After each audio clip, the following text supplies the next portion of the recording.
Welcome back to the While We Wait podcast, the podcast about abstinence and celibacy. My name is Winter and I am your host. I have been abstaining from sex for 3 years and yes, I am waiting for marriage. Season 2 is now sponsored by, and yes, that's the entire season. Season 2 is now sponsored by Shiriko. Shiriko is a Black woman-owned soy wax-based candle and more company. They are based in the Bay Area, California. You can find out more about Shiriko by visiting www.shopshiriko.com. That's www.shopsharico.com. I'm super excited for season 2. We're bringing you guests, we're bringing you games, we're bringing you fun, we're bringing you super exciting conversations, we're bringing you music, we're bringing you a lot more this season, and it's all thanks to our sponsor, Shiriko.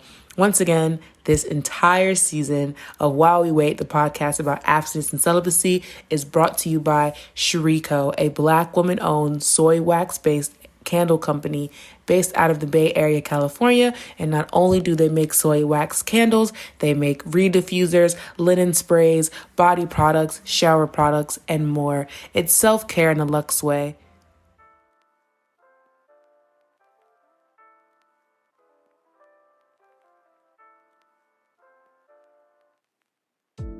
We're not that kind of... I say on the podcast, like, yes, although I'm a Black woman, and so of course, like, my Blackness is usually centered because I'm a Black person. Yeah. This podcast isn't, like, about my experience being abstinent, like, as a Black woman. Like, that just comes out in my experience because that's my lived experience as a Black person. But I'm not, like, wearing my kente cloth and shouting at people. No, this isn't that podcast. if I'm going to do that, I'll make That's cool. Different podcast for it. Okay, no problem. Yeah, you know, this is not this one. So yes, please introduce yourself to the podcast. Like, tell people who you are, where you're from, because they're probably like, "What's that accent?" And I'm like, I don't know, y'all. My name's Stephen. I live in Belfast, in a little corner of the north of Ireland. It's so awkward when you have to, like, introduce yourself. Isn't it? Yeah. I live with my husband and our 2 dogs. I am a qualified therapist. Okay. I work with mental health and addictions and homelessness in Belfast. And I am a lapsed, part-time, sometimes writer. Okay. So, that's kind of me in a nutshell. How's Ireland? What's that like? I've always wanted to go there. I've never been. It's really cold. I've heard that. Yeah. At the moment, we kind of have the same kind of weather as, say, like, New England. Mm-hmm. When it's cold, it's cold. When it's hot, it's cold. Right. When it's summer, it's warm. It's nice here. It's nice and peaceful, and the people are friendly. I suppose it's a bit like living in, I would say, Vermont, Okay. but with a bit more congestion of traffic, probably. But yeah, it's nice here. I like it. It looks so lush and green, like in books and stuff. So I'm always like, what's on Island like? It looks so. Oh, it's luscious. beautiful, right? Okay. I'm like, it looks so luscious. I want to go there here. and be luscious. I want to be luscious in Ireland. Yeah. It's beautiful over here. We're very spoiled for, like, greenery, like green scenery, and, like, mountains and valleys. Yeah, it's lovely. If you've ever watched Game of Thrones, you'll know what it looks like. Game of Thrones. Yeah, it was all filmed here. So, where they, the King's Road and where they filmed the Erie and the Vale, that's all filmed here. So, yeah, it's gorgeous. I think I also want to go to Ireland because of Game of Thrones, but just because of, like, all that whole genre, like Game of Thrones, Lord of the Rings, all that kind of stuff I'm really into, and they're always, like, filmed there, or, like, places like the Netherlands and stuff. So I'm like, I want to go. I just associate it with, like, storybook, like, magic, dragon, 100%. Stuff. Yeah. I'm like, I'm gonna go to Ireland and see a dragon. I just know I am. I'm gonna see a dragon. Dragons are real, and they're in Ireland. You guys just don't know yet, but I'm telling you, all the dragons exist in Ireland. It's probably a little bit too small for dragons over here, but yeah, if you get the chance to come over here, I don't know if you watched any of the Chronicles of Narnia Yes. films or yeah, Yes. No, I'm that kid. I'll tell you right now, I'm that kid. I watched all those things. good. The guy who wrote those books comes from Belfast, and he was inspired by the scenery here. So yeah, it's all kind of interwoven into our like culture and history, and yeah, it's an island of writers and poets. So it's beautiful over here. I love that. Yeah. Is Belfast, so I don't know how things work. So is Belfast like a more like a town type of community? Is it city like? Or oh, it's city like. I mean, it's very much divided into like it's Belfast is basically four cities, because if you're from the north, you're from North Belfast. If you're from the west, okay. So it's very much, and there's a river that runs through it. So there's a north, so there's like a east side and a west side, but it's probably no bigger than about probably like, I don't know, Buffalo, New York. Oh, like all it's right. not a big it's not a big city. Yeah. It's not a big city. Okay. Yeah, probably about maybe 750,000 people living in here. Okay, all right. Well, as in New York, I'm like, oh, that's small. Man, everyone's like, well, 3 million. That's tiny. That's a block. Yeah, I was in New York last year, or not last year, the year before. Yeah. And trust me, Belfast is tiny compared to New York. Tiny. Like places are so small. And they're like, where are you from again? I'm like, New York. They're like, okay, shut up. I'm like, I'm sorry. My bad. I wasn't just saying. It's kind of small here. Anyway.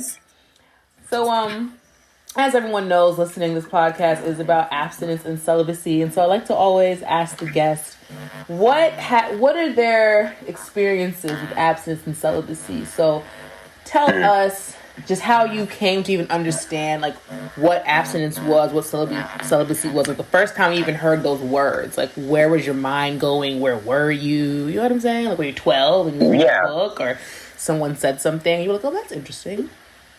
I was really young. I mean, I grew up in a pretty like Christian, conservative household, and the idea of abstinence and chastity and not having sex before marriage was like, this is the law. This is right. If you have sex before marriage, you be prepared to die, kind of. No, trust me. I went to Catholic school. I got that talk. Oh God, yeah. I was brought up like religious Protestant, So abstinence, I mean, it wasn't really a thing until I was in my teenage years, but I knew what it was. Right. But then it was kind of weird because I kind of realized that it wouldn't really apply to me because I am, LGBT. I'm gay. I'm queer. So that in itself was a different battle, because I was like, not only will I not be able to have sex before marriage, but I can't even get married. Right. So what's that all about? But yeah, it was kind of drummed into us in high school as well by our like sex education, which, God, it was so like.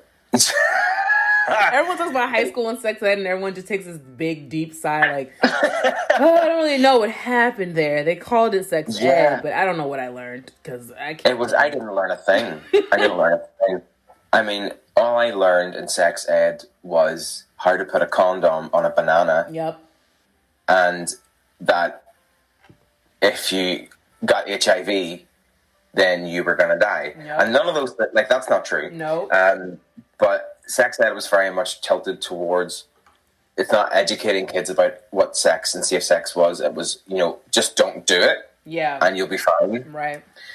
Yeah. A lot of fear mongering around like teenage pregnancies and STIs, and, because Ireland, we have a really, really troubled history with, the grip of both the church, the Catholic Church and the Protestant Church, on how societal norms are viewed around sex. And, for a long, long, long time in Ireland, there was the mother and baby homes, which I think they existed in the States as well. I'm not too sure, but basically they were basically like workhouses that existed for unwed mothers. Oh, And I've never heard yeah, anything like that. yeah, That's God, there's a interesting. whole Whoa. there's a whole government inquiry into it recently here. So basically, predominantly in the Republic of Ireland, but it also happened in the North, is that if a woman became pregnant outside of marriage, and if she was under the age of say 25 or whatever, and lived with her family, Right. the family would likely like ship her off to a convent. Oh my goodness. Yeah, and the amount of shame and trauma that inflicted upon an entire, well, multiple generations Yeah. of women in Ireland. I mean, I know that's not why I want to talk about this, and I'm not an expert on it, but it's something that runs very deeply through our national psyche, is that, you know, sex and baby making is bad unless you are married and in a committed relationship. Yeah. And this happened up until the 1980s. This wasn't. This is like a recent thing. This was like Living memory. Yeah. Yeah. So, and only recently have things started to come together about people, you know, speaking out about it and the horrors about that. So that very much was running through your mind as a kid, being told about safe sex and abstinence, and, you know, the consequence of not being abstinent is, well, you'll be forever shamed and be seen as an unfit parent or whatever. Right. So, yeah, I mean, all of that plus being gay is really, really good for your mental health. I mean, you know, an apple a day. It's the same. Yeah. Apple a day keeps your son gay. Honestly, you know, that's the saying. Yeah. I don't know what they've been telling you all, but that's the saying. That's the correct saying. That's how you say it. So yeah, that's where my mind was at. And I think it was very much like sex education was very much directed at women rather than men. Yeah. You know, and even thinking back on it now, a lot of it was geared towards young women, and here's how to not get raped. Basically, here's how to not get raped. Yeah. Here's how to not get pregnant. There was I'd rather towards that. there was never a conversation about your own autonomy, just as a person. Like, forget being a woman, as a person, but because you are a girl who becomes a woman, it's just like, oh no, you don't really have any like power over your body, so don't do these things, and like people won't harm you, specifically men won't harm you. But it's like, but I can do all the things you tell me to do, and they still do these things. So what's the truth? What are we really learning here? Exactly. And I don't think we ever had a conversation once about consent. Like, I can't remember because it was a long time ago, but it doesn't stick out as ever a conversation that we ever had as young people was about sexual consent. So yeah, it was very damaging. Yeah, I can't remember any conversations I had about consent growing up formally.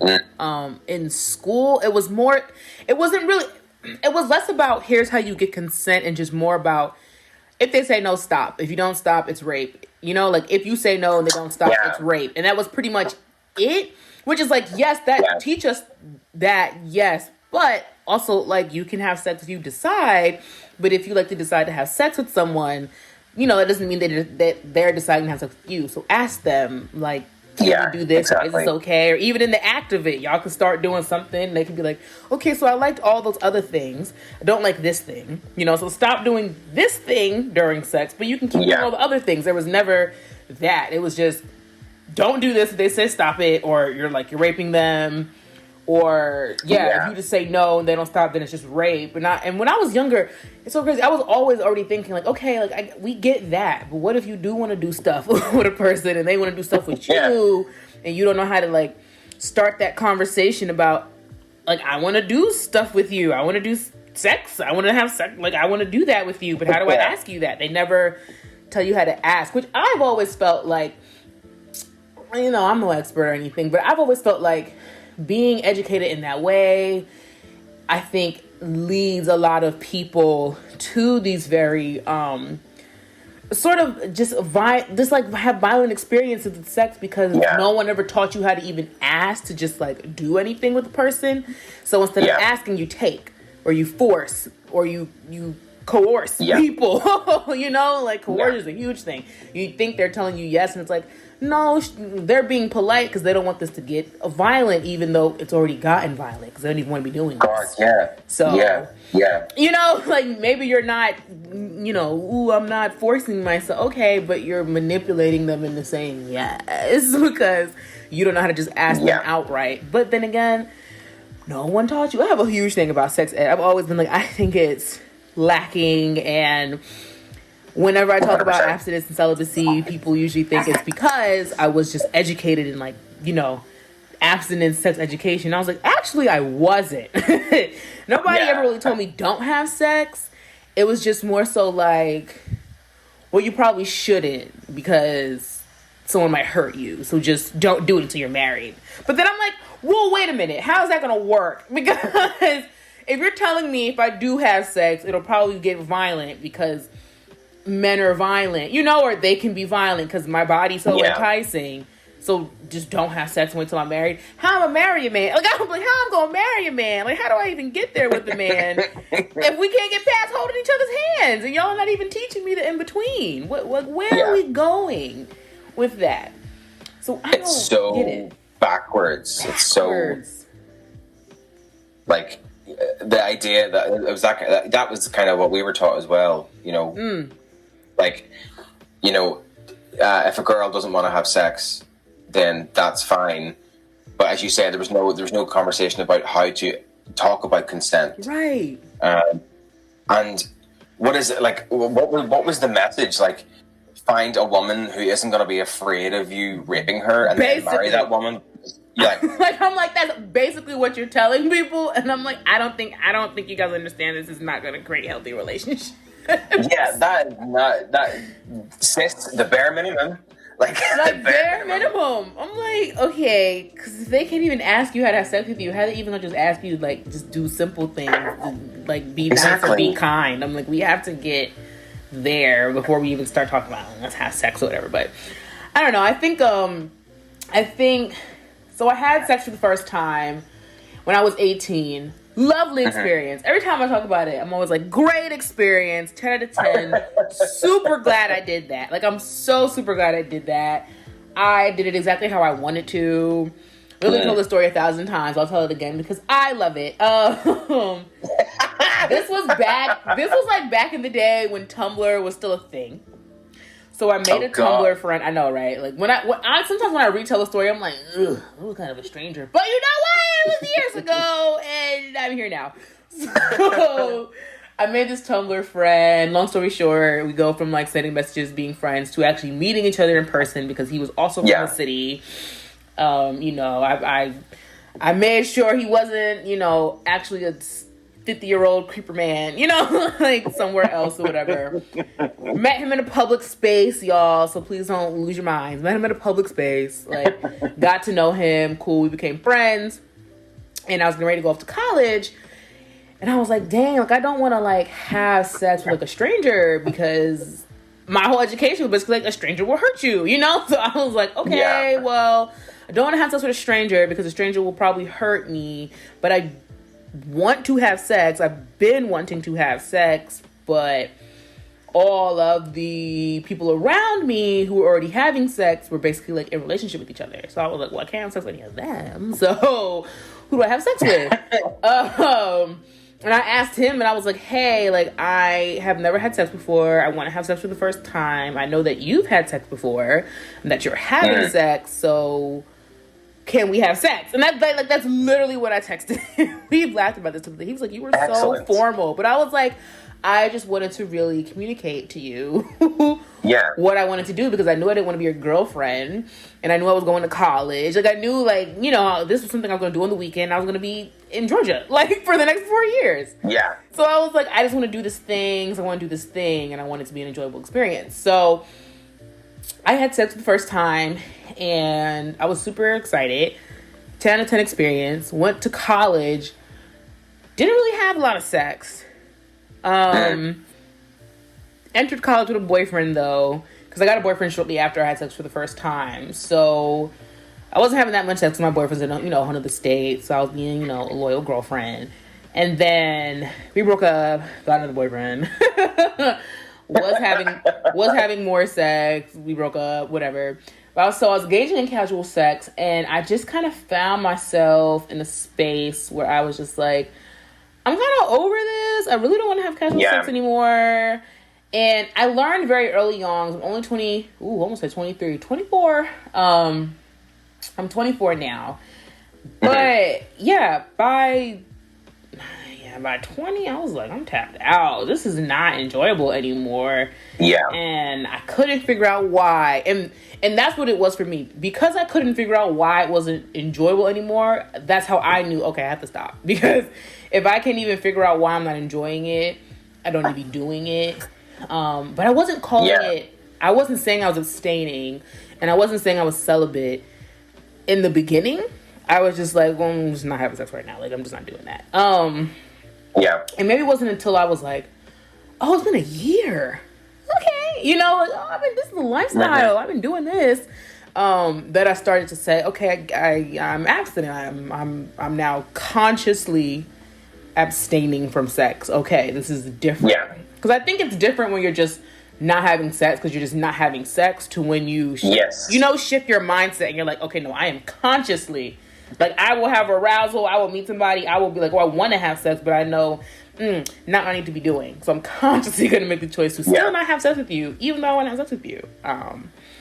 And so that's pretty much how I think I introduced myself to abstinence and celibacy, because it wasn't like in my core education of like, sex education. It wasn't, like you said, like it wasn't like it was really discussed. I didn't have like an abstinence based like sex health, sex ed like classes in middle school or high school. They were just kind of like, these are the things that can happen when you have sex, so you probably shouldn't have sex until you really want to have sex because you can have a baby. Like that was pretty much it. Yeah. Like, if you're not ready for a baby, don't have sex. Okay, bye, go to class. Like, that was pretty much my education. Nobody was like, here are other ways. And, nobody was talking about sexual transmutation and using that energy for other things. Like, it was just, don't get pregnant. And I was like, oh, yeah, I don't want to be pregnant at 15. You're right. Like, I won't do it. And I want all my life. I want all my life. So, it's so interesting to see that even across the world, it's still the same shitty ass education about sex. That's horrible. It's not. I wouldn't even give it the title of education. It's like, here's a pamphlet. Yep. Don't get pregnant. No, don't get pregnant, and don't get someone pregnant, and like the end. Yeah. And if you have a baby, and it's the weirdest thing because like it's like this Christian ethos, they are very much pro-life. Like they are all for women having babies. But then it's like, babies are a gift, but if you have one, you'll ruin your fucking life. Well, and I've never got the messaging. I'm like, who came up with this messaging? It doesn't work. These things can't know. You can't be telling them both at the same time. It's so confusing. You can't be telling me that I need to buy your product and then tell me that your product is going to ruin my life. Right, it's the worst fucking choice you can make. What are you saying? Why would I buy it? Because we told you so. I'm confused. Yeah. I'm confused. Yeah, it's not education. It's like misinformation through fear. Oh my gosh, yes. It's terrible. Yes. It's hard. It's so damaging, and it's had such a devastating impact on, particularly, I think, in Ireland. I mean, obviously, it's the case for women across the planet. Yeah. But just from personal experience and my own experiences of women that I have as friends and family, that's their experience. Is that the misogyny is real. Like, it's scary, real. Yeah, really, it's just ingrained within every aspect of family and social life here. It's awful. No, it's frightening. When I think about it, I'm like, it's frightening. Maybe one of the things they did get right was telling us that it's scary. Oh, well, yeah, it is kind of scary. It is scary. You guys are right about that. Yeah, it's scary. It's scary because you guys made it scary. Literally. So I'm like, I mean, it is scary. I mean, you made it. I wasn't born when half of these pamphlets were even written. But here I am, the same information from 1952, as if that somehow still applies. No, I could not believe, like, literally, in high school, I was like, I cannot believe, like, these are my references. Like, this definitely says 1964. Like, you cannot think this applies to my life right now. My sex life? No. Like, and the teachers are serious. Like, they're seriously telling me this information. I'm like, I'm sorry. It's 2000 something. We can't be. Yeah. When you have sex education leaflets and literature that is dated pre-Roe v. Wade. Why? Why?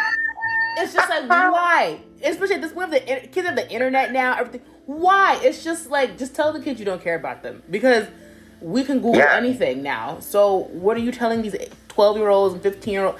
What? They're about to put you on TikTok and call you dumb. Like, that's what they're about to do. Because even they know this makes no sense. No sense. None at all. It's, no sense. It's a wild thing to me. Have you ever had a solid state of celibacy or abstinence, or do you even like that language? I lean more towards the language of celibacy just because of the definition. I just think it's more in line with like me and my state of being and like what I'm doing now. But how about you? I mean, I suppose I've never really considered it in those terms, but like I've been in a couple of long-term relationships, and I was in one in my early 20s, and we broke up whenever I was about 24. Okay. We were together for like 5 years, nearly. Yeah. So by the time we split up, we were completely different people, because when we met, we were only like 20. Yeah, but that's a whole lifetime of. Yeah, it's a long time. Yeah. A lot of formative stuff goes on in those years. Then afterwards, like I had casual sex with a few people, but it was for me. It wasn't about the sex. It was, I'm looking for companionship, and I was going about it the completely wrong way, and I realized that I was giving piece of myself to these people that they weren't reciprocating. Yes. And all I was doing was making myself feel like unloved or you know, whatever you want to call it. I was very lonely. So I decided, I was like, well, I'm not going to do that anymore. And I stopped. If you want to call it, I took a break from hooking up with people, because I thought, well, this is damaging me. Like, this is having a real impact on my mental health. I feel lonely. I feel worthless. I'm literally only having sex because it means that I am in physical contact with another person. It's not because I enjoy sex. Okay. Yes. Yeah. That's where I was. That's where I was at 20. Yeah. I was like, I don't even enjoy this anymore. Like, I'm just why the hell am I doing this? I was just want to be close to a person. And I was like, oh, that's not good. You have to stop. Yeah. Yeah. If the case is that I would rather be with somebody who treats me like crap, doesn't know my name, and will never call me again, rather than be alone, then I got some work to do on my own, you know, because that's not healthy. No. So, but I'm not sure, I can't remember how long that lasted for. You know, it wasn't a conscious period of time where I thought, okay, well, I'm ready to go back into that now. But when I did, I felt like I had come to an understanding with myself that, well, there are certain boundaries I need to set for myself. Boundaries. But that's the thing. Like, going back to sex education, no one tells you about this stuff. Oh no, you don't learn boundaries. Oh, you definitely don't learn boundaries. No, this is no conversation about boundaries. Oh no, not at all. But that's because there's just sex and there's nothing in between, and it's like, well, first of all, sex doesn't just involve a penis and a vagina. That's one. Yeah. Like, that's where they mess up to begin with. That's not sex. Is just penis and vagina. So that's one. Like, and then they don't do boundaries. So back to the communication. It's like, maybe I don't want to have sex with you, right? Maybe I don't want to be penetrated, but like maybe I want to do other things that fall in the category of sex. But because I don't know how to say that, you don't know how to say that, we do these weird things that are crossing each other's boundaries. Yeah. No one even told us that we can even have boundaries. That's what I think. No one even tells you that you can have boundaries. And you think that people shouldn't have to be told, but yes, you do. At 15, at 18, even at 21, yes, you do. Someone needs to reinforce that in you and say, hey, you get to have boundaries, like with your body. You get to have boundaries. Yeah. You get to say no. You get to decide when it's okay to say yes. Yeah. And it wasn't until I think after I had like, I don't know how many different experiences, sexual encounters, where I thought, well, I'm not getting anything out of this except, emotional pain. That I thought, well, it's maybe time to put up some boundaries and decide, well, this is how I'm going to go forward with this. And it's really tricky. It's really messy, and it's clunky and it's clumsy, and it's like trying to make a fucking lasagna in a dark kitchen. Do you know what I mean? Like, yes, that's a perfect analogy. Because you're gonna make so many mistakes. You're gonna make a mess, but at the end of it, you know that you're doing it because it's something for you that you can say, yes, this is my lasagna. Yeah. You can have it if you want, but if I don't want you to have it, then you don't get it. Yeah, then you don't get it. It goes back in the refrigerator for me later. Yeah, exactly. It belongs to me. Yeah, I didn't mean this to turn into a lasagna metaphor. That's a perfect metaphor, though. Because just imagine trying to make lasagna in the dark. That is chaotic. That's going to be a mess. But then it's like, yeah, but you have to go through that. Like when you're learning boundaries, it is kind of chaotic because you don't even know what your boundaries are. So you might think you don't like certain things on Tuesday, but then maybe you're like, maybe I do like it, but maybe I just want to tweak this like little aspect of, like that's a lot. You're just like, I don't really know. Like, do I even like that? Am I attracted to this? Like what even, like, where even am I, like, as a person? And it's messy. You're spilling shit. There's sauce all over the place. The noodles weren't cooked. Like, that's a perfect analogy. Because I envisioned it, and I was like, how the fuck would you make lasagna in the dark? Like, it'd be so chaotic. You can't. But that's it. That's learning boundaries. It's a little chaotic at first. Very much. Very much. And the painful thing about setting boundaries is you almost have to get hurt to figure out what that is. And it's horrible, but I think it's a necessary lesson. Oh no, I agree. I just wish that young people were prepared for that, rather than finding out. Like, for instance, we tell people to wear seatbelts in their cars. We don't wait till they fly through the windshield and then go, oh, by the way. Right, you should put your seatbelt on. Oops. Yeah, exactly. Meant to tell you that. My God, it wasn't in the pamphlet. Sorry. Yeah, oh, my bad. That's really what they do. Sorry. Oops. Because, like, that's irresponsible. And the same should be applied to this kind of stuff. I love that you said that it was irresponsible, because that is it right there. Like, I just think the way that we go about educating people, especially children, teenagers, youth, however you want to say it, about sex and autonomy and their boundaries and just all of that together and how it works together, we go about it very irresponsibly. And then we see these stories on the news that are horrific about couples, especially when they're young. When I see something like, a young couple, like teenagers getting into like violence because of sex. Like, I'm just like, this is not their fault. They were educated by adults, quote unquote, irresponsibly. So they didn't know how else to go about it. Like, what did they say? Like, your brain isn't even, your fucking cognitive, like, that frontal lobe is not even all the way together until you're like 25. And then apparently for men, it's not till 27. So it's like, basically until you're 30, you don't know anything. Precisely. Like, I'm 32 and I don't know jack shit. You know what I'm saying? So, conversation to be had around the influence of, particularly on young men, like porn. Oh.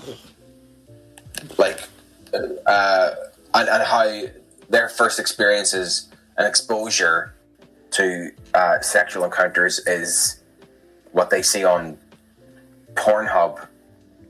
And most of porn is rape, so that's what's also dangerous, because it's like most porn is just rape. Yeah, it's sexual assault with a goddamn ring light. You know what I mean? And a boom mic. It's not. Yeah, and that was like whenever I was in high school. Like a lot of the guys a lot of the guys in my class or in my year would have had like dirty magazines, porn magazines, and it was always steeped in secrecy and shame. Yeah. And if a teacher caught one of the guys with like a porn mag or a dirty photograph or whatever, they would have called their parents. They would have had them in detention, and there was no conversation with the young person about, well, let's talk about what this is. What this is, what attraction is, Nothing. what arousal is. Because what you're doing is, right in that moment, you are now reinforcing this idea that this is something that's shameful. Like, oh, shame on you for finding women attractive or men attractive, or shame on you for being aroused with this thing. Like, you are now punished. So I'm like, of course this person becomes an adult who only thinks that sex is a shameful, like, dirty thing to want. And it's like, you like literally only exist because of sex. So we should probably reevaluate how we feel about sex. We should think about that like a little bit more. Just a little bit more. Like, it's crazy to me that we haven't really progressed past teaching girls to, be abstinent for the sake of, and not in a positive way. Yeah. Like, it's not about choice. No. It's about, out of fear. I think it's out of fear. It's out of fear. I think most young women make the choice to abstain from sex and wait until marriage or enter a state of celibacy, especially if they haven't had sex for the first time yet, or they haven't had sex at all, strictly out of fear. Like, not even because they're just trying to save them. Like, some people, a lot of my friends who formerly believed, because now they've all kind of changed that idea, formerly believed that they were being abstinent, for God and through faith. Most of them have kind of come to the conclusion that I didn't really care if God was rooting for me or not in that department. I was really afraid. Like, people made me afraid of sex because all we tell women is, a man will hurt you, or you'll get pregnant, and then what you do if you're pregnant, you're gonna have a baby. It's just violence, violence, violence. Like that. That's really what always stuck out to me. Learning about sex, not at home, but in school. It was like violence, violence, violence. Like, it was just like, you keep telling me this is a really violent experience, yet I know and understand that I only exist because of sex, which is a really difficult thing to work around in your mind, because you existing is like this beautiful thing. You're just happy, I'm this happy child that like loves being a kid and loves the world. And I know that sex is why I'm here, because, the birds and the bees and the stork bought me. But then my mom was like, I ain't no stork bought you. This is what happened. And I'm like, oh, okay. Yeah. I'm like, all right. I get it. That's how beautiful. Right? And I'm like, okay, that's beautiful. But then in school, they're like, it is violent. You will get pregnant. It'll be the worst thing in your life. And I'm like, that is not, I'm hearing two conflicting ideas. And I'm 12. So I don't know. Yeah. I don't know what to believe. So, and I'm 12. So somebody explain. It's the idea. It's like, as you're saying, it's out of fear. And young women and young men are taught, well, if you have sex before marriage, it's going to be some really awful consequences for you. But don't worry, once you get married, it's going to be really enjoyable. How? Like, that's what I'm saying. What? How? How do I even get to marriage? That's what I never understood. How do I even get to marriage if you're telling me everything in the in-between is going to be some violent, horrific, like, dangerous thing I do? How do I get married? Why would I trust a man to be married to him if you're telling me his only like goal in life is to get me in bed and then like run off? Then I don't want to talk to men. Like I'm not sure if they know this is the programming. Like if people, because I've met some sex health educators who go that route, who really feel that like they are doing a service to the children. They're really like, no, this is keeping you all safe. Like it kept me safe, it's keeping you safe. And I'm like, listen, hey, you're one person. Maybe it really did keep you safe, and you've had an amazing storybook love romance. Yeah. That's great for you. But there's like 1 billion people in the world, like more than that, and I promise you, like 90% of them are not having this experience. So I don't think this should be how we go about educating people. And what do you think, you know, even just for where you are, but even on a global scale? 'Cause I try to think globally, especially when it comes to sex, because I feel like sex is one of the very few things that, like, as humans, that we all can kind of, you know, find some common ground on, like sexual activity, like having sex, arousal. Like we can all kind of find common ground. Like, hey, people like sex, people like having sex. Look at all these freaking humans. Clearly, we like having sex, so it's a thing. You know what I mean? So, like globally, how do you feel, or what would you think or suggest? You know, that kind of language. We can go about better educating people, not even just children, because it's people. I mean, you got grown folks, 30s, even 40s, who do not know all the parts of their own anatomy, you know? And I'm like, how you don't know this? But then I'm like, I can't even be mad at you, because I'm thinking about when you went to school, there wasn't nobody teaching you about no urethras, like the vas deferens. Nobody was teaching you about that. You know, testes, nobody taught you about that. They said none of that. Balls. Like, balls. They didn't teach you anything. So I'm like, I can't be mad at you. So how do you think we can, you know, start to kind of change the narrative and just open people up more to conversations that are empowering? Like I started this podcast because I wanted to have more empowering conversations around abstinence and celibacy, because I felt like everything I was hearing about it was either linked to religion and linked to fear. And I'm like, well, those are very two extremes. And there's a lot of us who don't exist in that, and that's not why we're doing it.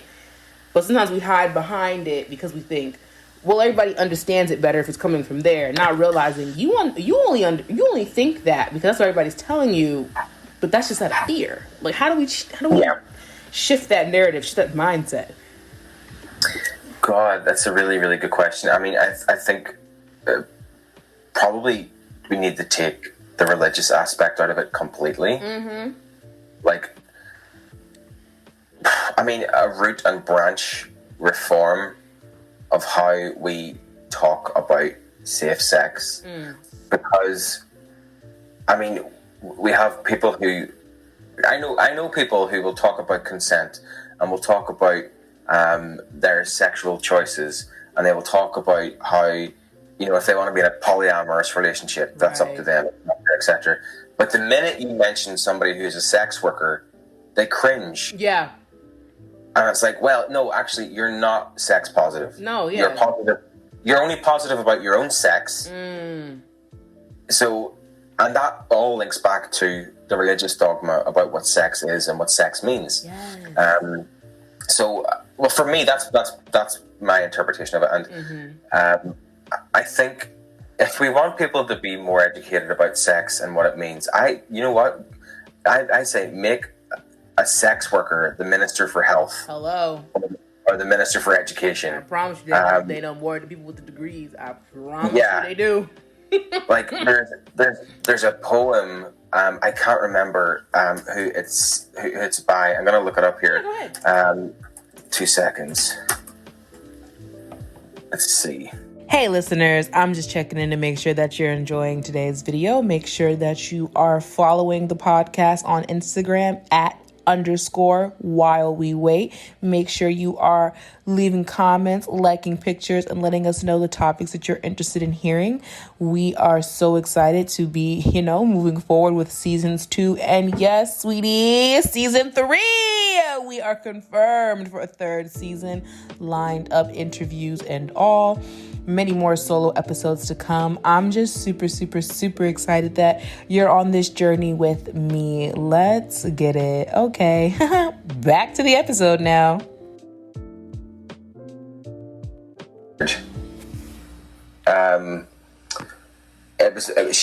They were an AIDS activist, a female AIDS activist back in 1992. Okay. And they wrote a poem about what they want to see as a president, who they want as a president. And one of the lines that always stuck with me is, I want a president that had an abortion at 16. Hello. And I want people who have had these experiences. Yeah, the lived experiences to be the lived experiences. Yeah. I mean, you don't take medical advice from anybody who isn't a doctor. Hello. You don't. I didn't get somebody who's never driven a car to teach me how to drive. Exactly. So why are we allowing guys who are in frocks and who live their lives by the Bible telling young women literally what sex means, and young men what sex means? Why are we letting them dictate the curriculum? I think that's where it needs to start. Is religion needs to be removed from it, and expertise needs to be brought in. We need to teach kids about the dangers and positives of sex the same way we teach them about how to cross the road safely, because it's going to impact them. And that's how I feel about it. It's the same thing. I feel like sometimes this is like whatever, but we really blow sex out of proportion. Like yes, it is extremely serious. Of course, it can create life. Yes, there are things you need to be concerned about, worried about. But at the end of the day, there are how many billions of us on this earth? So clearly, it is something that happens in abundance and like quite regularly and frequently. So, like you said, the same way that you teach a kid to look both ways when you cross the road, they need to be just as proficient as they are in that when it comes to sex. Otherwise, you're just grooming really emotionally detached and confused adults. Who reach 30 and can't even admit to themselves that that they toes played with. Like it'd be like little shit too. But I'm like, that's the kink that you're worried about. Like I don't kink shame, but like when I talk to people and I'm like, that's the thing that you think people are gonna be like, oh, that's weird. I'm like, oh, you haven't even heard what people are into. Like, no, baby, nobody cares if you like your little toes played with. Trust me, that's nothing.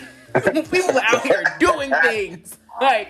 But the fact that we have to do things in the dark, and this, I just hate how like seedy sex is. Like I just don't like that. Like, I get that. It makes you feel like cringy inside, and I also think that's why I decided to even remain abstinent as long as I have, because now it's 3 years. My birthday was my 3rd year anniversary, so that was a couple days ago, and I think I'm now in this like rebellion phase of my abstinence, that's an interesting way to say it, but I'm like, it's almost like I'm like rebelling now and I want to like reclaim it, because I'm like, first of all, being abstinent does not mean, or being in a state of celibacy does not mean that I am devoid of sexual desire or arousal. Like I get aroused, I feel arousal, and that's fine. Like you said, removing the religious aspect, because when you say celibacy, people immediately think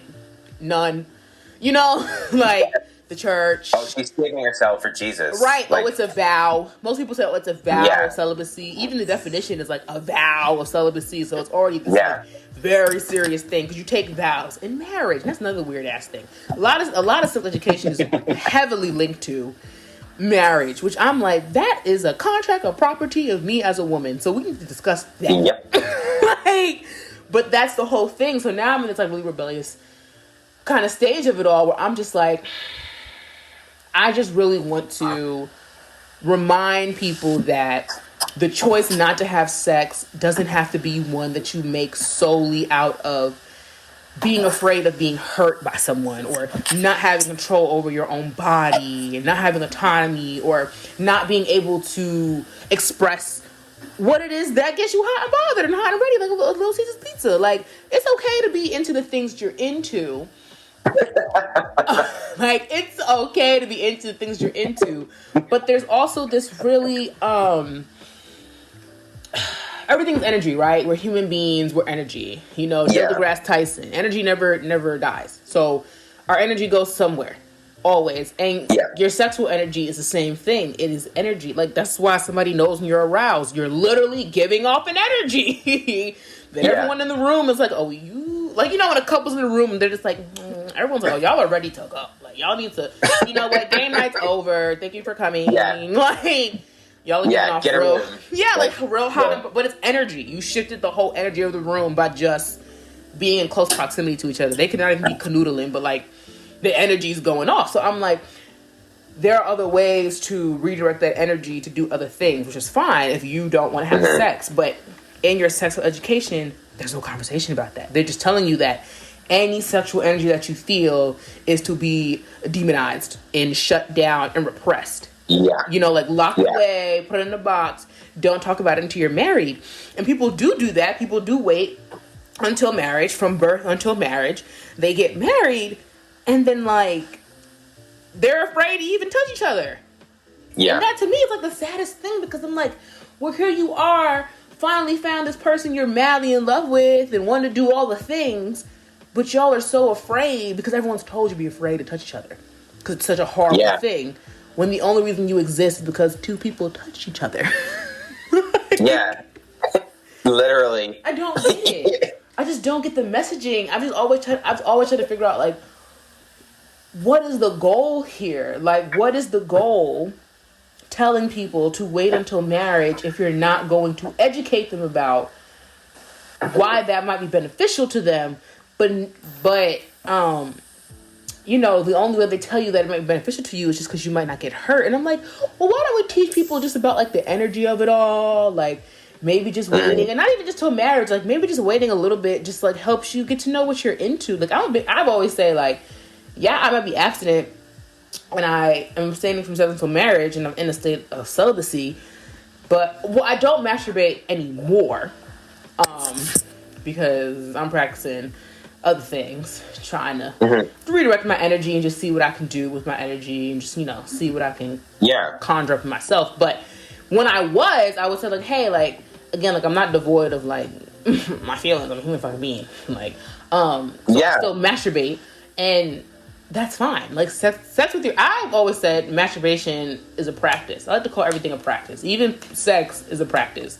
You're either in the practice of sex or you're out of the practice of sex. So you're either in the practice of masturbating or you're out of the practice of masturbating. So when I was in the practice of masturbating, but I wasn't engaging in sex with other people, I was really able to, like, you know, just tap into myself and realize, like, ooh, a lot of those things I was doing I didn't even like. Because, you know, I wasn't someone that really, like, masturbated that regularly anyway. Like, I think growing up, when I was introduced to masturbation, of course, you're like, I mean, like, I was a little girl, you know, little girls talking about it. You're like, oh, what are you talking about? What's a clitoris? You know, or, like, learning things. Because you always have that one friend who's, like, 13 and you're 10. So they're talking about shit. And you're like, ooh, like, what do you mean? You know, but even shit like that, like, I don't understand why we get, like, yes, monitor your kids and watch them and make sure, you know, everybody is safe and nobody, you know, is hurt, nobody taking advantage. But, like, even when children are figuring out their bodies, I really think we need to not make them feel bad about it. 100%. 100%. Yeah. Like, the idea of making people feel ashamed of exploring their own bodies. The most disgusting thing I do every day is I take a shit. Like, that's literally it. Do you know what I mean? Like, and no one makes me feel bad about that because it's a natural function. I have to do that. I have to if I'm gonna live. Gotta shit every day. Yeah, otherwise I'll have toxic shock syndrome and I'll die. No, like, literally. So, like, y'all don't say, ew, gross, you took a shit. Well, of course I did. I like living. Exactly. But when we're exploring our bodies in other ways, people are quick to assign shame to those things. like, masturbation. Oh, you're ringing the devil's doorbell. No, I'm touching my dick. Literally. Like, what's the problem here? And shouldn't I know how like, this honest functions? to God. That's how I feel like. Shouldn't I know how this part of my body works? I feel like I should know how this part of my body works. Yeah. Like, if I don't know what this does, then I'm not going to know how to use it effectively. And if I don't know how to use it effectively, then I'm going to be damaged. It's the same with, like, making women feel uncomfortable for breastfeeding in public. Oh, my God. Oh. Like, what the hell do you expect them to do? I'm sorry, I let my child starve because it's so fun. Oh, you want her to go to the bathroom and pump first and make the baby wait 40 minutes? Baby's not waiting. Her titty is out. Yeah. It's feeding the baby. Mind your business. If it makes you that hot and bothered, go turn around, because she's feeding her baby, and you do that somewhere else. Exactly. I think sexual liberation scares people because it comes back to the idea of control and what's been drummed in this, particularly in religious societies. Yeah. Is that unless what you're doing is somehow sanctioned by the church and therefore God, then it's wrong. And like growing up as a gay guy, like that was hello, that was it. They wasn't going for it. They're like, the Bible says, even though it's like the Bible don't say shit about really being gay. Really, if we're gonna be honest, not a goddamn word. It doesn't say not shit a goddamn about word. It doesn't. So I had to find out about sex all by myself. Like, there was no resources, no access to. I couldn't talk to my teachers about it. I couldn't talk to my parents about it. I couldn't talk to my friends about it. And that is dangerous. Yeah. Like, that is dangerous. And you put yourself in compromising positions with, let's be honest, some quite nefarious people. Oh no, definitely. People prey on. People bank on the hope and fact that you don't know how your body works and that you don't know much about sex, so they can take advantage of you. Like when you were talking about, like, no, I'm not ringing. I am playing with my dick. I'm learning my dick. I'm figuring out what my dick likes. But like, if I don't know how my dick works and what my dick likes, someone else is going to tell me, and then I'm going to believe that. And I don't even know they're taking advantage of me or they're doing something wrong. Like, if I don't know, it doesn't like that. Don't twist it like that. Don't pull. No. Like, if I don't know that's wrong and I don't like it, they're going to tell me. Like, it's like when people tell you, it's like, I hear the story, like, well, even like women, little girls learning that, like, it's supposed to hurt. No, it's not. Like, who started that lie? Like, A man started that lie. And then think about, even today in 2021, there are so many little girls who are now young women who believe I'm supposed to have these painful experiences during sex. And it's like, but you're absolutely not, though. Like, at no point it shouldn't be painful. Unless you're like into pain and that's your kink. It should not be painful. And most of the time, it's not their thing, and it's not their kink, and they're not into it. But somebody said, oh, well, it's supposed to hurt because of this and that and the third. So when you said that, that really, like, sat with me. Because I was like, no, we have to get to know our bodies, because somebody else is going to tell us what's right or wrong with our bodies. And what better do people know? Especially kids, 15, 12, 17. Jesus, what do they know? Like, if I'm ever having sex and it hurts, it's only because I want it to hurt. It's not because... Like, it's not because it's never supposed to hurt. No. And that idea that it's almost like, well, this is your trade-off for getting your rocks off is that, well, it's going to hurt. No, that is horrible. That is, who the fuck came up with that idea? And that to me comes back to the religion shit, because y'all, it's a punishment, and I'm like, why and how is sex a punishment? Makes no sense to me, especially not if in the Bible God don't tell Adam and Eve to go forth and populate. Well, then why would it hurt? Like, I just be like, it don't make sense. This is why my nuns did not like me in my Catholic school, because my hand was forever raised. They were like, yes. I'm like, yes. Why would God? They be like, next question. I'm like, I didn't even finish my question. No, I used to get hit with a ruler. They were not playing with me, but I was like, Jesus. Yes. And well, what's so crazy? I wasn't even in elementary school that long ago. Let me see, it's 2020. I'm 23. So it's like early 2000s, 2004. Yeah, I was in kindergarten when, God rest their souls, 9/11 happened. And then I'm in first grade. Yeah. And then second, third, fourth. Yeah, so I'm in elementary school, and I'm like, y'all was letting people hit kids with rulers in 2005. Dangerous. But that was my education. That was where I was learning. That was my learning environment. So it's like already, just to ask a question, violence. God. But then God is related to the violence. And I always was like, I just do not think that my God would do this to me. I do not believe. I do not believe that my God would do that to me. But you put that in the sex education, and they were just, all right, I got screamed at by one time for asking about a period. But I was like, aren't I gonna have a period? Why can't I ask? And this is supposed to be health class. They were not having it.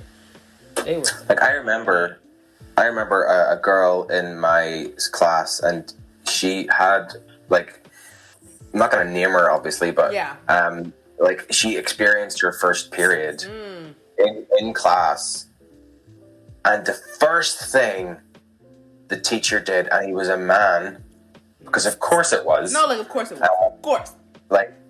Was to send her out of the room and be like, go and clean yourself up and we'll deal with this. As if she had intentionally taken a shit. Right, she defaced the room. My body is doing what it's supposed to do right now. Yeah. And maybe I'm a bit unprepared, but shit. Yeah. If it hadn't been for a couple of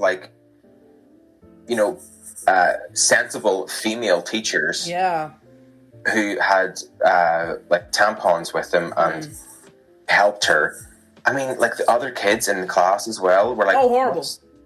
What's going on? And then when they realized it was oh, yeah, that's what happened, and she's a loser because of that. No, horrible. It's so embarrassing. I'll never forget this. I have it down pat.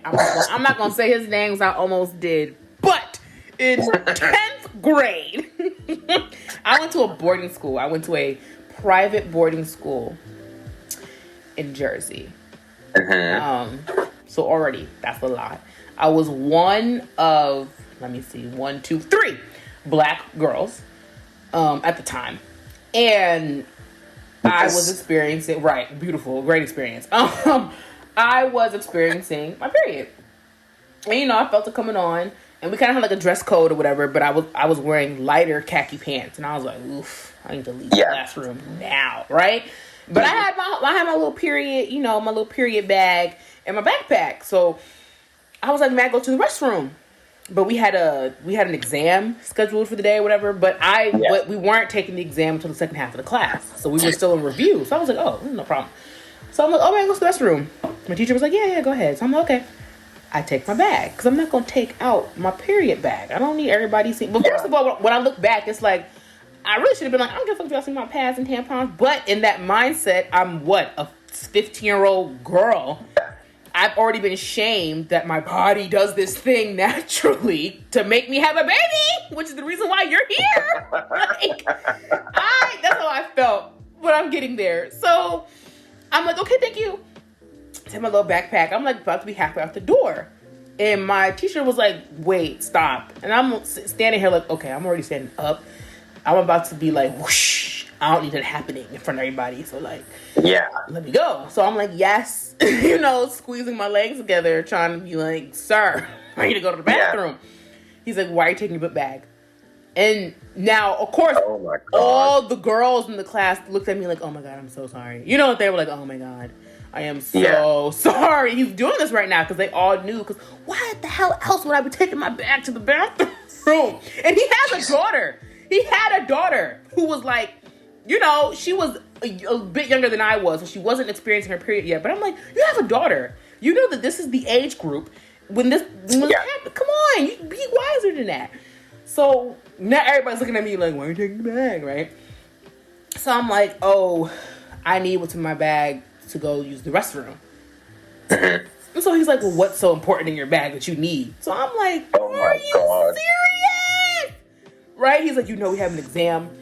The exam starts in the next 25 minutes. You are not allowed to take your, course materials to the restroom. I'm like, okay, I'll take all my course material out of my book bag, but I'm taking my bag to the bathroom. And he was like, no, you must leave your whole entire bag. Da, da, da, da. So then I was like, this is enough. I went off. And I was standing there and I could like feel it coming. And I was like, I don't care now. You wanted to have a whole production. So I was like, you brought this on yourself. Yes. So I was like, this is ridiculous.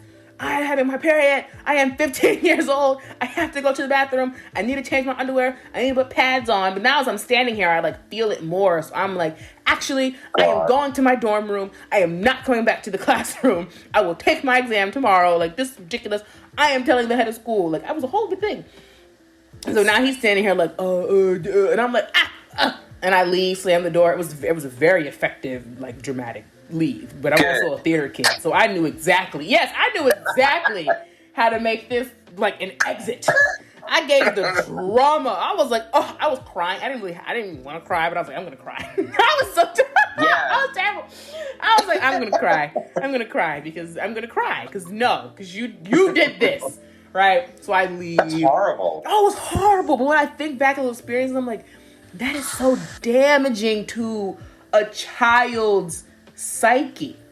Like, you talk about mental health. I'm like, you tried to shame me in front of the whole classroom. And then it was like the other girls in the class were trying to give him a heads up. Like, they were saying little things like, oh, I think you should just let her go. Like, why? They were trying to joke with him. Don't ask her that. Because he was the teacher we kind of had like a jokey rapport with. So they were like, you know. But he was like, well, I'm not going to say he wasn't getting it. He was being willfully obtuse.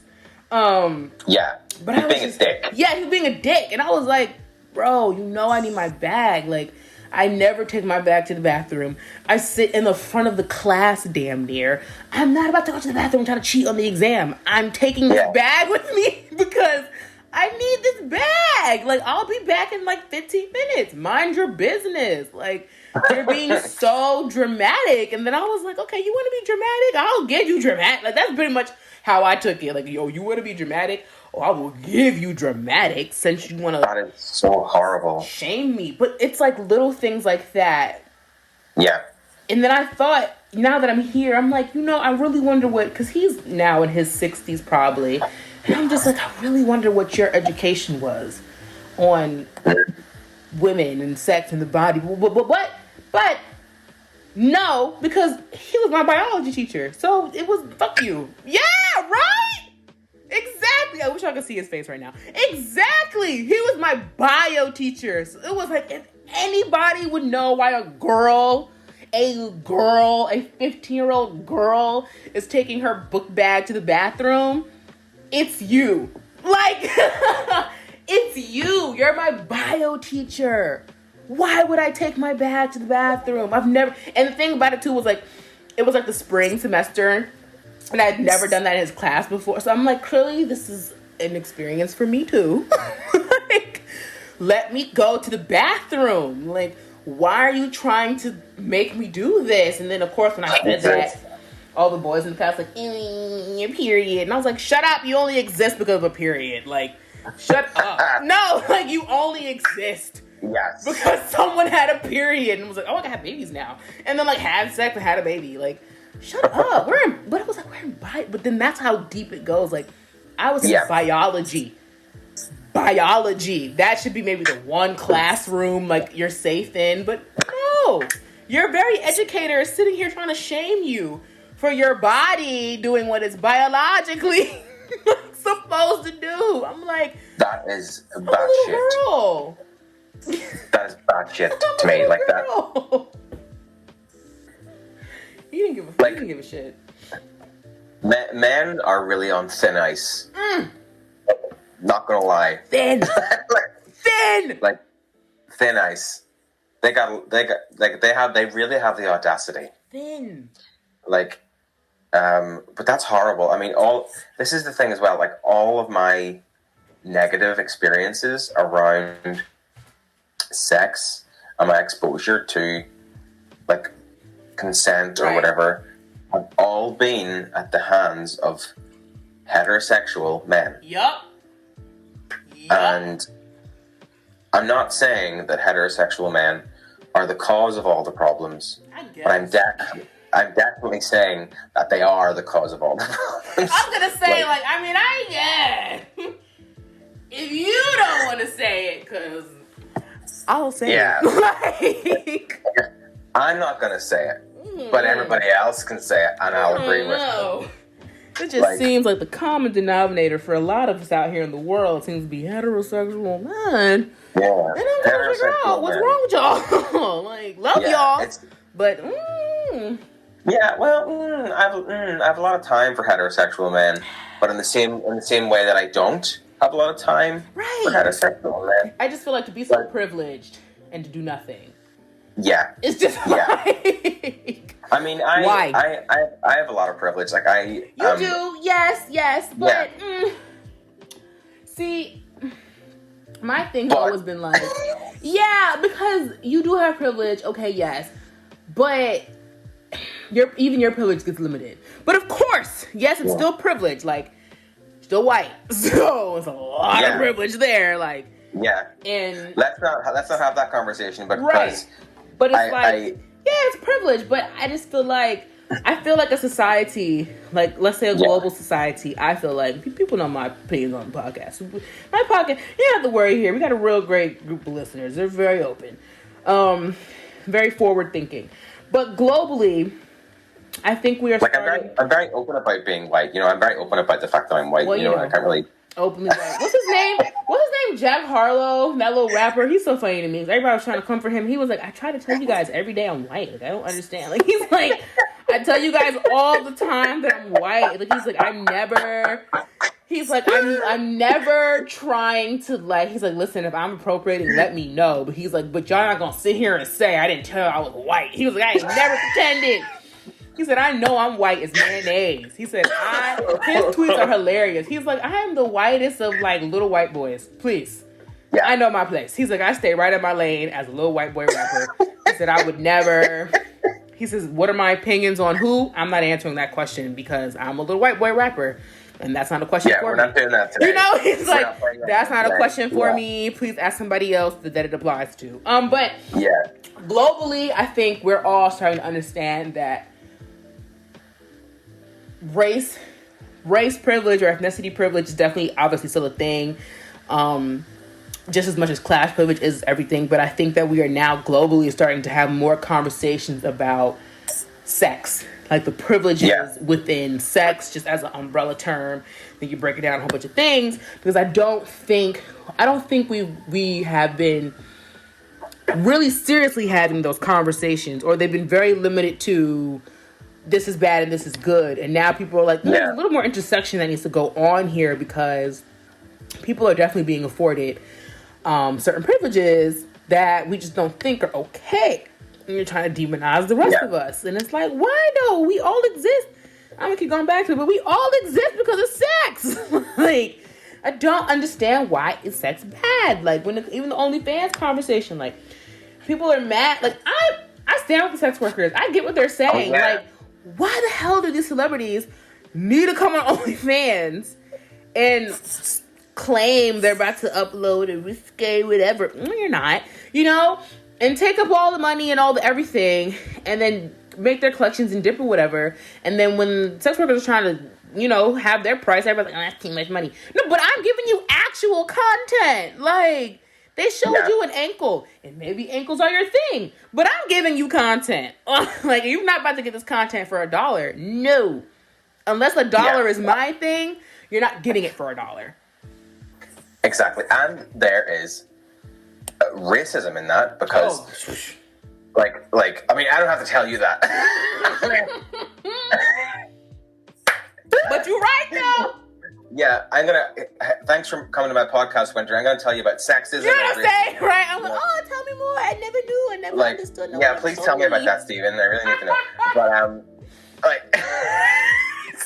But the majority of women of color are sex work is predominantly women of color, particularly in Ireland, and also women who use OnlyFans are predominantly women of color, because the opportunities are not afforded to them that are afforded to white men. Period. For celebrities, particularly again white celebrities, to co-opt that space. Oh my god! Like, fuck off! It's the same. It's the same as, well, it's not the same, but it's similar to like gay baiting or queer baiting. It is though. I get what you're saying. It's not the same, but like it is though, because y'all know what y'all are doing. Yeah, stop asking me for my money for shit that you don't like to do. That you don't like to do. Like, fuck off with that. That you don't like to do. That's really the key fucking phrase. That you don't even like to do. Like, you're literally only doing this because you know that you can make a quick 6 figures and then be gone. But then for those of us that actually like to do it or do it, or this is just our livelihood or whatever, people are like, oh, you're charging too much. No, I'm not. Yeah. They had a built-in platform of 2.5 million people. Of course, they were only going to charge $5. They knew they were making millions in that. I do not have a built-in platform of 2.5 million people yet. I'm very hopeful. Well, fingers crossed. Fingers crossed. I will have a platform of 2.5 million people. But it's like when Chris Evans accidentally leaked his dick pic. You know. I mean, that was a day on Twitter. I was like, okay. I mean, don't get me wrong. I was here for that. Like, I was. I mean, I guess maybe he really didn't know that was his dick. But I'm like, sir, you didn't see your picture on your phone? But that in itself is the fucking straight white male privilege. It's like, well, I don't have to worry about my dick being in a photo because it's not going to cost me anything, and there's no he got damage going to be done to me. More jobs because of it. I've never seen Chris Evans have more interviews in like a 4-month time period than then. And also, Chris Evans, where's your... I'm calling you out, Chris Evans. You need to say thank you to black women for all those memes, because I never seen you have so many solo interviews until black women started hyping you up because you didn't realize your dick was in the pig, I guess. I don't know. Yeah. And the audacity, he was doing that for free when there are guys in your city who are trying to make a couple of dollars doing the same thing to feed themselves. That's what I'm saying. I just feel like if you're going to be an ally, be an ally then. Like, be a real ally. Yeah. Retweet their content or promote it or just talk about it. Invite them to your interview. Like, just do things that you know are going to actually be helpful. I feel like they think that being an ally is doing the same thing as the people they're trying to be in allyship with. But I'm like, no, but you don't like doing the thing, though. So don't do the thing. Just be an ally. Support the people that do the thing. Like, but don't do it. Like, sex is exactly the same. Yes. Sex is exactly the same. Like, oh God, I've got myself like annoyed about this now. I just want everybody to just have happy sex. That's what I'm always telling everyone of my listeners. I just want you guys to have happy sex. And I know that we are in 2021. I know that we are in the world. And I know that it's a Panasonic. And it's a Pantone bike.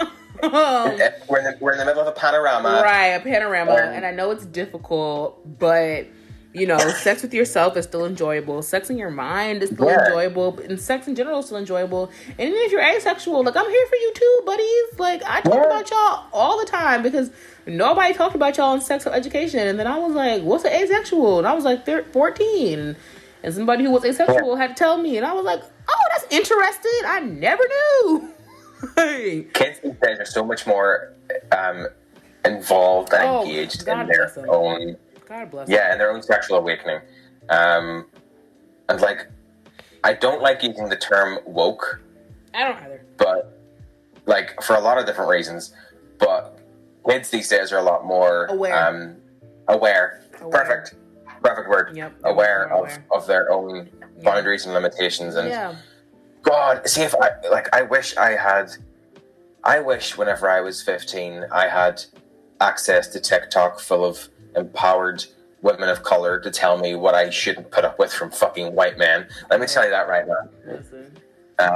But anyway, that's a different conversation. But I feel like I missed out on a lot whenever I was younger about sexual health and healthy relationships and conversations about that. I mean, definitely. What's interesting is you're in your 30s. I'm only in my still early 20s. For all of you listening, I'm 24. Don't you dare tell me I'm in my mid 20s. That's now I'm 25. Relax. No, you're not in your mid 20s. You're in your early 20s. Okay, I'm a youth. Yeah. You heard it here. I'm a youth. Yeah, you're a youth. Yeah, anyway. You're in the 16 to 25 bracket. You're a young person. That's youth. I'm still, as church would say, I'm still in the youth group. I'm 24. Yeah, that's on periods. That's a fact. But I'm only 24.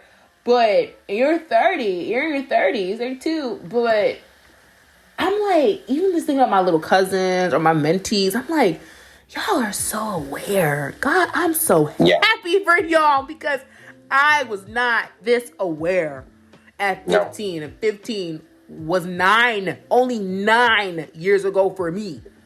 And I'm like, that made a huge difference. Clearly. Clearly. And awareness and just what is the word? Self-actualization. I think that the youth today. What? No, I don't. I'm in the middle of this. I'll talk to you in a second. Or I don't have your charger. I don't know where your charger is. I don't have it. Oh, it's here. Sorry, I do have it. I'm sorry. Oh my God, you have the charger. He has the charger, y'all. He actually had the charger the whole time. Thank you. Oh my God. Than's very much. Bye. It's a scandal. Not you had. You're sending me because not you had the charger. You're like, what? No, I'm doing celebrity things. It was right there. Like it was in front of me. I'm screaming because you were like, excuse me, no, you not see I'm on a very important call. And then you were like, oh, actually. Call, sir. Excuse me. And then you're like, oh, actually your charger's right here. Super sorry. Here you go, bye. Yeah, I'm going to have to go in a second because it's nearly midnight here. Oh, of course. But, I mean, we pretty much covered it. We did it all. We did the thing. To everyone listening, go to Ireland when the Panasonic, Panoramic, Panatomic bike is over. It's very lush and green there. You heard it here first. It's lovely here. Yeah. Whenever we get to the other side of this, Patricia, come over and see Ireland. Patricia, exactly. I believe there's dragons there. Stevenson's might be too small. I just think they don't know where you're looking. I'm pretty sure there are dragons. You guys aren't looking hard enough. I will. Yeah, there are dragons. There are dragons. Yeah. I'll admit that there are dragons. Yeah. So before you say adieu and goodbye, well, not goodbye, see you later, to the podcast, just remind them one more time of who you are and where they can find you, and things like that. Yeah, podcasty outro things. Cool. So I'm Stephen. Stephen with a double-barreled surname, Donnan Dalzell, and I live in Belfast in Northern Ireland with my husband. You can find me on Twitter at Donnan, DONN_S. Mm-hmm. I talk about LGBT activism. I talk about working class solidarity and praxis. I talk about addictions. I talk about mental health. And I also sometimes get drunk and tweet things that I probably shouldn't. So stick around for that. Those are the best tweets. Mm-hmm. Mm-hmm. I really enjoyed this. Tweets. Oh my God, thank you! I'm so happy. I've only been doing the podcast, honestly, for a short time. And I just like talking to people, and so I'm glad that you enjoyed it. Thank you. You've been a stellar guest. You're my first international guest, so you're a celebrity now. I'm a celebrity now. Well, we're celebrities. The podcast international poo. Period. Okay. I love it. And thank you so much for having me on. I really enjoyed this. Thank you. Thank you. You have a blessed midnight evening. You have a great rest of the day. Thank you. You still got the whole of Thursday to look forward to. Listen, I sure do.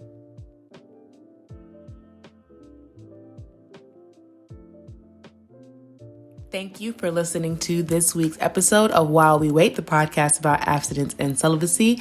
I am your host, Winter. Make sure that you leave us a 5-star review and and make sure that you are sharing the podcast with your friends, family, co-workers, just people walking down the street. I mean, whoever. Just let people know that this podcast exists.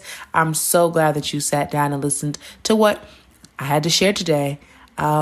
This podcast is really truly a labor of love, and I appreciate every single one of you who listens. Make sure you check the show notes to know how you can further support the podcast by donating, sharing, sending in emails about topics you would like to hear and content you would like to see me create on the podcast. I'm just super excited. Here we are once again, another year, 2021, season 2, and we're sponsored by a Black woman soy wax candle company, Sharico. We're doing it! So thank you for listening, and make sure you check out our sponsor for the entire season, Sharico. That's www.shopsharico.com. That is shopsharico.com. It's self-care in a luxe way.